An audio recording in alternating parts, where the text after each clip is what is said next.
esse que vos fala, Alf. Segunda de Pedro, projeto 27A, hoje 2019, 22 de dezembro, domingo. Crescimento do Ministério da Igreja de Jesus. A carta de 2 Pedro, escrita aproximadamente no ano 63,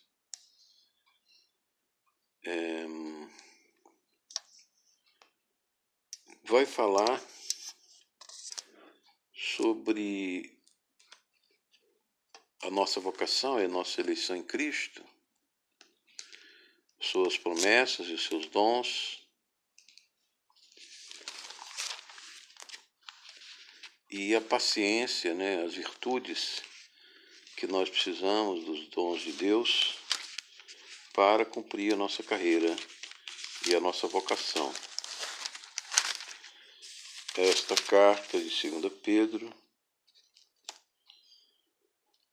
ela foi escrita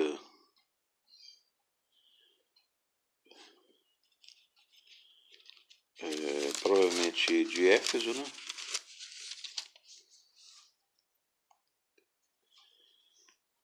E ele estava advertindo de uma maneira geral para todas as igrejas, também sobre os falsos mestres, a falsa doutrina, ou heresias contrárias à lei, os profetas e a doutrina evangélica. Ele vai nos exortar para sermos diligentes e para que nós sejamos confirmados na salvação. E vai falar sobre a inspiração das Escrituras, bem como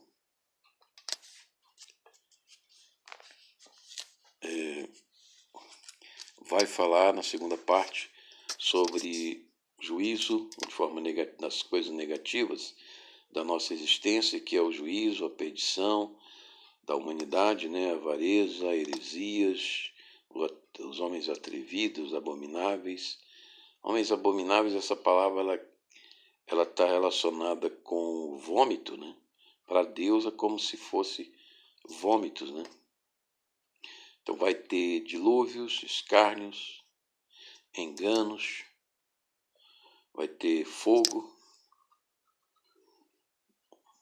no juízo de Deus, vai ter falsidades. Então tudo isso o cristão e a igreja vai passar de forma negativa, mas nós temos os dons de Deus que nos ajudam a passar neste mundo, nessa carreira. Então vamos trabalhar um pouco o texto da segunda carta de Pedro. Simão Pedro, servo e apóstolo de Jesus Cristo, aos que conosco alcançaram fé, igualmente preciosa pela justiça. Um momento só, presta tremendo. Simão Pedro, servo e apóstolo de Jesus Cristo, aos que conosco alcançaram fé igualmente preciosa pela justiça de nosso Deus e Salvador Jesus Cristo. Então, de cara, Pedro, na segunda epístola, ele já chama Jesus Cristo de Deus. Graça e paz sejam multiplicadas pelo conhecimento de Deus e de Jesus, nosso Senhor, visto como o seu divino poder nos deu tudo o que precisamos de respeito à vida e piedade, pelo conhecimento daquele que nos chamou por sua glória e virtude, pelas quais ele nos tem dado grandíssimas e preciosas promessas, para que por elas fiqueis participantes da natureza divina, havendo escapado da corrupção que pela concupiscência há no mundo, e vós também, pondo nisto mesmo toda a diligência, acrescentai à vossa fé a virtude a ciência, ciência a temperança a paciência a piedade a fraternidade o amor. Porque se em vós houver e aumentarem estas coisas, não vos deixarão ansiosos nem estéreis no conhecimento do nosso Senhor Jesus Cristo. Pois aquele em quem não há estas coisas é cego, nada vendo ao longe, havendo se esquecido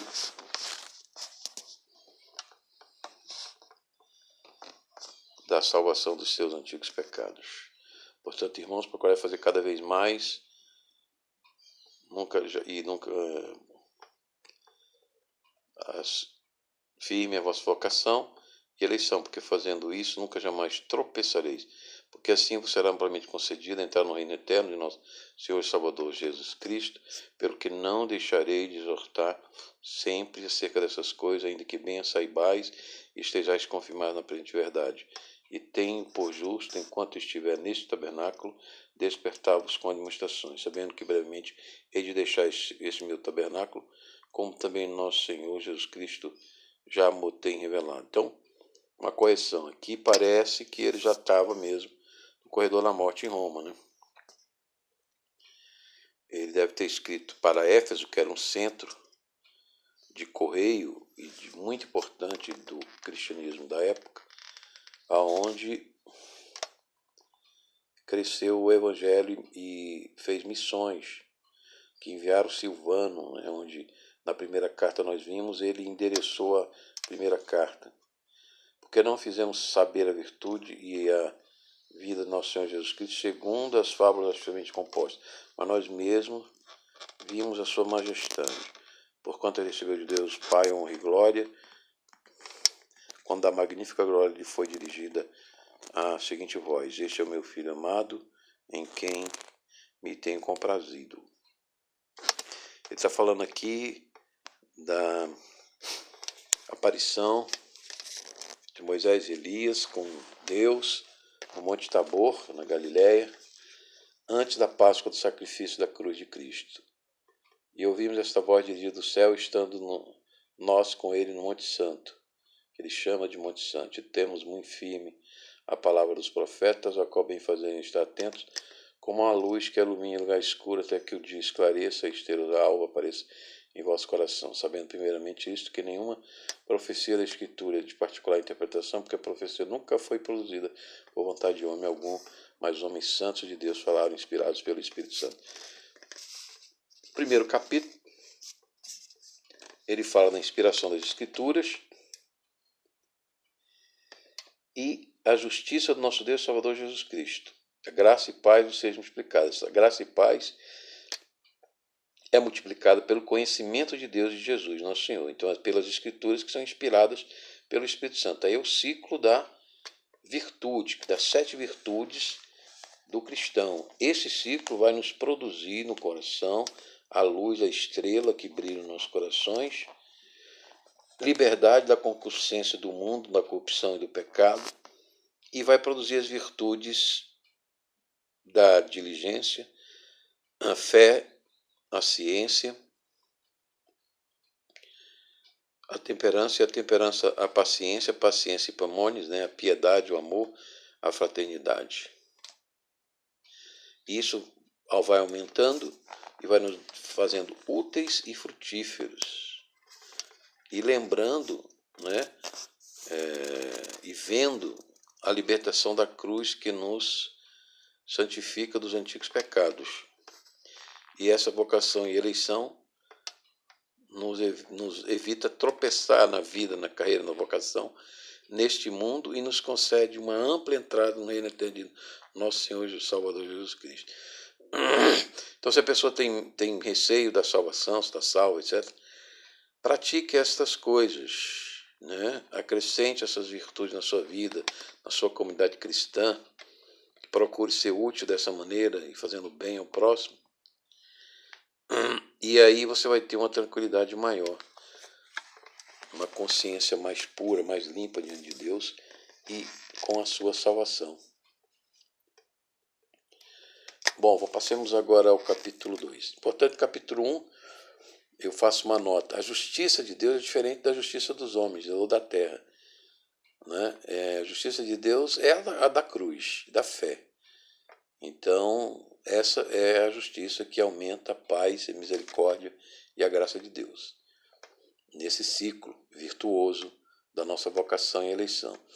Bom, o segundo capítulo vai tratar dos falsos mestres, heresias. E também houve entre o povo falsos profetas, como entre vós haverá também falsos doutores, que introduziram encobertamente a heresia de perdição e negarão o Senhor que os resgatou, trazendo sobre si mesmo repentina perdição. Então Paulo aí troca a palavra profeta do Antigo Testamento por doutores dessa nova era de Cristo, da Igreja da Graça, dizendo que nós seremos iluminados, mas não haverá mais aquela profecia revelatória dos tempos, das eras. Essas já foram reveladas por Deus. Então não vai haver mudança dessas revelações. E nem vai haver acréscimos lá. O Apocalipse vai fechar as Escrituras, né? Ele não vai permitir mais acréscimo nem retirada do que foi revelado, das eras e dos tempos que foram revelados. Apenas iluminação do que está escrito e, vamos dizer assim, imaginações sobre o que não está escrito, né? Como, por exemplo, a Jerusalém Celeste, que está escrito, mas como será a vida lá das nações, quando nós formos reis sobre a terra e sacerdotes? Nós podemos imaginar que será como um milênio, né? Etc. Então, por aí você vê o que é iluminação, imaginação, revelação. E muitos seguirão as suas dissoluções pelos quais será blasfemado o caminho da verdade. Então, os doutores, né, as hermenêuticas liberais que negam a ressurreição de Cristo, hoje, surgiram na Europa, que se espalharam pelas Américas e pelo mundo, e também o comércio do evangelho da revelação, dado pela avareza de homens abomináveis, que farão dos cristãos negócio com palavras fingidas, sobre os quais já de largo tempo não será tardia a sentença e a sua petição não dormita. Então a sentença é terrível para aquele que prevaricar com a revelação, com a iluminação, com a palavra de Deus, por avareza e comércio. Porque se Deus não perdoou aos anjos que pecaram, mais ou menos lançados no inferno, os entregou às cadeias da escuridão, ficando reservados para o juízo, não perdoou ao mundo antigo, mas guardou Noé no pregoeiro da justiça, com mais 7 pessoas, ao trazer o dilúvio sobre o mundo dos ímpios, condenou a subversão às cidades de Sodoma e Gomorra, reduzindo a cinza e pondo, por exemplo, aos que vivessem impiamente. Aí eu cito Ron Yacht, que descobriu lá bolas de enxofre no sítio da antiga Sodoma e Gomorra, lá em Israel. Está na internet, procure ver essas fotos. Ron, R-O-N, Yacht, W-Y-A-A-T, ou A-T-T, Yacht. Livrou o justo Ló, enfadado da vida dissoluta dos homens abomináveis, porque este justo, habitando entre eles, afligia todos os dias sua alma, justa para que, pelo que via, ouvia sobre as suas obras injustas.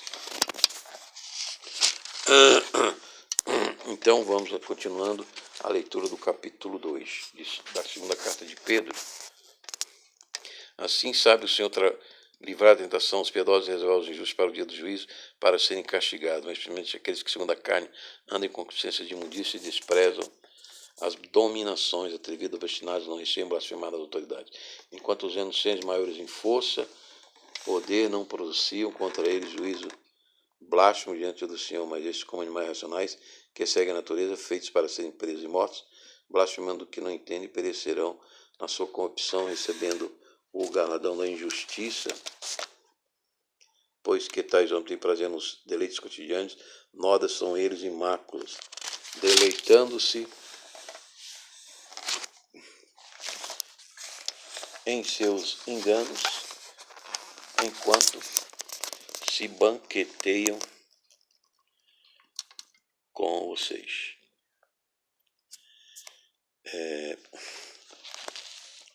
Tendo os olhos cheios de adultério e não cessando de pecar, enganando as almas inconstantes, tendo corações excitados na avareza, filhos de maldição, os quais, deixando o caminho direito, erraram. Ele cita Balaão, como buscando prêmio de injustiça, sendo reprimido pelo um jumento, com loucura, e são como águas, nuvens sem água, fontes sem água, para os quais a escuridão eterna das trevas se reserva, porque falando coisas muito arrogantes da vaidade, engorda com as consciências da carne, com dissoluções, aqueles que estavam afastando os que andam em erro, prometendo de verdade, sendo eles mesmos servos da corrupção, porque de quem alguém é vencido, de tal faz também servo, porquanto se depois de terem escapado da corrupção do mundo pelo conhecimento do Senhor e Salvador Jesus Cristo, forem outra vez envolvidos nelas e vencido, tornou-se-lhes o último estado pior do que o primeiro, pois melhores foram conhecer o caminho da justiça do que conhecendo desviarem-se do santo mandamento que lhes fora dado, deste modo sobreveio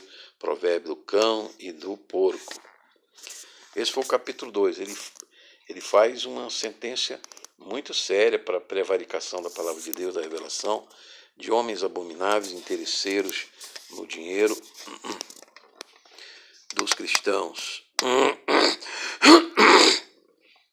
Veja que já naquela época era patente isso aí, né? Porque os homens pensavam no começo que o judaísmo, que o cristianismo era apenas uma seita judaica, que Jesus era apenas mais um homem, e então eles vinham com essas fábulas, essas menções de eons, de gnosticismo, teosofias, né, dos pagãos, e conheciam Jesus, mas o negavam com as suas obras. E hoje tem até filmes abomináveis aí que negam Jesus com as obras de Jesus. Eles aperfeiçoaram a sua abominação, a sua impiedade. Amados, escrevo agora esta segunda carta, em ambas as quais desperto com exortação o vosso ânimo sincero, para que vos lembrais das palavras que primeiramente foram ditas pelos santos profetas e do mandamento do Senhor. Sabendo primeiro que nos últimos dias viram escarnecedores, andando segundo suas próprias conclusões, dizendo onde está a promessa da sua vinda, porque desde os pais dormiram todas as coisas permanecem como desde o princípio da criação. Bom, os de hoje são ainda pior, né? Porque eles negam a criação. Esses hereges, negavam a vinda de Cristo, né? E o juízo de Cristo. Mas os de hoje negam a própria criação, que é um princípio da fé.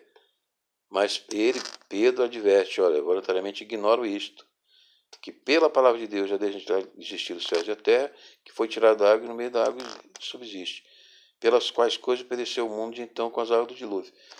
Então ele vai falar aqui do dilúvio de Noé, e agora o universo que existe, céu e terra, vai ser dissolvido, né? Como um tesouro guardado para o fogo no dia do juízo e da perdição dos homens ímpios. Aqui eu quero chamar a atenção que esse versículo não foi escrito antes da revelação de João. Então, a revelação de João, Apocalipse, lá em 95, da era cristã, não havia sido detalhado o que seria esse dia do juízo e da perdição dos homens ímpios. Tem duas fases. Vai ter a grande tribulação, que é antes do 1000 anos, para extirpar os homens ímpios da terra e prender Satanás, e vai ter, depois de 1000 anos, vai ter a recriação do céu e da terra. Então são dois momentos. O fogo vai ser menor na grande tribulação, mas vai haver, e juízo também, e no final do milênio o fogo vai derreter não só o céu, mas a terra também.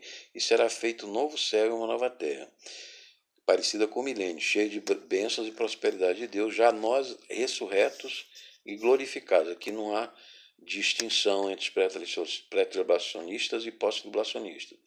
Todos concordam que, sendo ou amilenistas, todos concordam que depois dos 1000 anos vai haver novo céu e nova terra, onde vai reinar a igreja glorificada de Cristo. Mas aí Pedro justifica isso, olha, Deus retarda a sua promessa por causa da sua longanimidade, para que todos se arrependam, mas o dia do Senhor virá como ladrão, de repente, né? E os elementos ardentes se desfarão, e a terra e as obras que nela há se queimarão. O dia do Senhor, como ele falou em outra parte, é como 1000 anos, é um dia para o Senhor. Então ele começa na grande tribulação e termina com um juízo final, depois de 1000 anos, e da recriação do céu e da terra, depois do juízo final. Havendo, pois, de perecer todas essas coisas, que é por suas pessoas vos convencerem em santidade e piedade, aguardando e apressando para a vinda do dia de Deus, o dia do Deus, o dia do Senhor, a volta do Senhor Jesus, em que os céus e fogo se desfarão e os elementos ardentes se fundirão. Mas nós, segundo a sua promessa, aguardando novos céus e nova terra, em que habita a justiça que ele falou no começo do capítulo 1, verso 1, a justiça de Deus em Cristo na cruz, a nossa justificação e glorificação com o corpo de Cristo eternamente, no novo céu e nova terra eterna. Pelo que, amados, agora nessas coisas, procurai que deles sejais achados imaculados e irrepreensíveis em paz, e tende por salvação da unidade de nosso Senhor, como também o nosso irmão Paulo nos escreveu, segundo a sabedoria que lhe foi dada, falando disto. Então ele diz aqui que os escritos de Paulo são inspirados. É uma sabedoria de Deus inspirada que foi dada a Paulo. Falando disso, e ele também considera os seus escritos inspirados, porque está recomendando a inspiração dos escritos de Paulo. Verso 16, falando disso como em todas as suas epístolas, entre os quais há pontos difíceis de entender, como o arrebatamento, pré-tribulacionista dos vivos, né?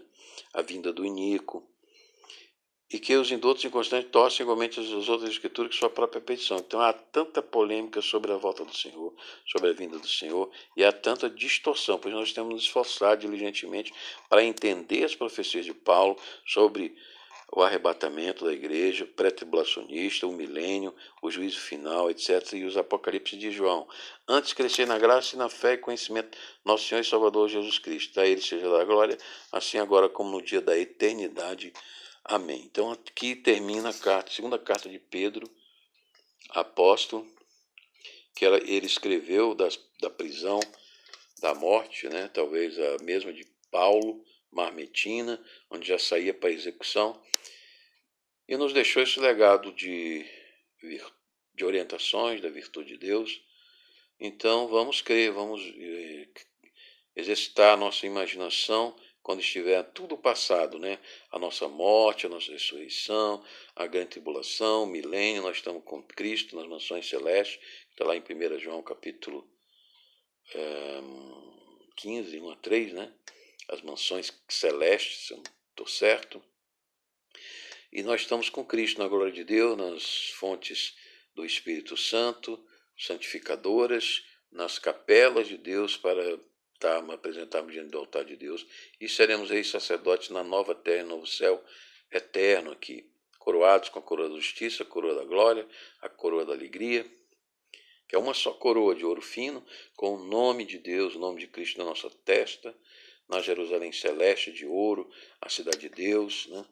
A noiva ataviada, uma bela cidade de 1.800 quilômetros de lado cúbico, profundidade e altura, daqui, vamos dizer, uma distância de Goiânia a Porto Alegre, reta. Então veja que todas essas graças, como Paulo começou a sua epístola e disse que tudo nos foi dado, toda essa revelação, então não precisamos andar ansiosos, com medo da inflação, com medo da economia, com medo da política, dos políticos, com medo dos hereges, porque Deus nos, e com medo do demônio, dos seus enganos, ou dos vícios do pecado, da escravidão do pecado. Nós temos tudo, Deus, pela sua justiça em Cristo na cruz, nos deu graça e paz multiplicadas no conhecimento de Deus e Jesus nosso Senhor, e até na prevenção e proteção contra as ciladas do demônio, se passando por Jesus demoníacos, e também em aparições de espírito, kardecismo, teosofia, que são os herdeiros desse gnosticismo dos falsos mestres.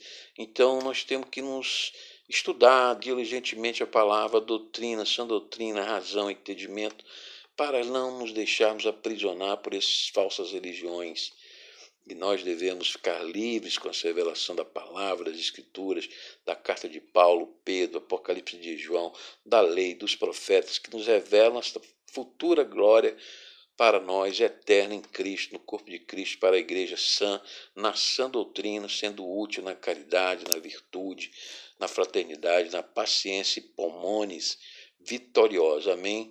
Se você não aceitou Jesus, aceite. Se você se desviou, se você está contaminado com impurezas doutrinárias, santifique-se nessa palavra. Se você se afastou de Cristo, é da igreja, volte, vive em comunhão, em comunidade, vive em oração, porque o tempo se abrevia, o juízo está prestes a ser derramado sobre a impiedade, sobre abominações que praticam sobre a terra, sobre essa criação, e principalmente a lavagem cerebral da mídia, da informação, da sociedade, da política, dos partidos no mundo, das nações malignas, das suas confederações malignas, perseguindo, matando hoje o maior número possível de cristãos no mundo todo, islâmico, budista, comunista e capitalista, selvagem.